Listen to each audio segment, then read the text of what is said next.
Chapter 3. Where did you go? You didn't disappear overnight. It happened gradually, like sand slipping through fingers. A slow erosion. One compromise at a time. One missed gym session. One unspoken feeling. One "I'm fine" when you weren't. Until one day you looked in the mirror and saw a man who looked familiar but felt like a stranger. Where did I go? This chapter is the search party for you. The disconnection you can't name.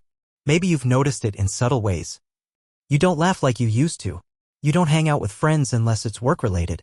You used to dream about things, now you mostly just hope to get through the week. You used to create music, writing, ideas, now it's just emails, chores, and responsibilities. The worst part is you can't pinpoint the exact moment it happened. You didn't stop being yourself. You just stopped checking in with yourself. Busyness as a disguise. We wear busyness like armor. It makes us feel important, productive, needed. It also keeps us from having to confront the emptiness underneath. When you're always busy, you don't have time to ask deeper questions like, do I even like who I've become?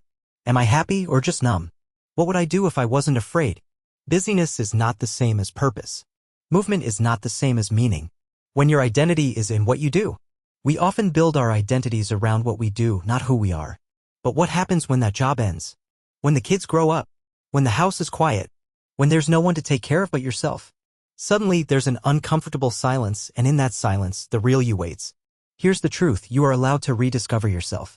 Even if you feel late. Even if others don't understand. Even if you're scared of what you'll find. Start with the smallest clues. You don't need a midlife crisis, you need a midlife awakening. Begin by listening to what still lights you up. Maybe it's that old playlist from your 20s. A sport or hobby you haven't touched in years.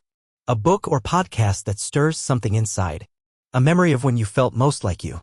Those clues? They're not just nostalgia. They're breadcrumbs back to your core. The good news: the man you used to be? He's not gone. He's just buried under the noise, the weight, the pressure. He's waiting. Not for permission, but for attention. This isn't about leaving your life behind. It's about bringing yourself back into it. Because your family doesn't just need a role filled. They need a man who is alive.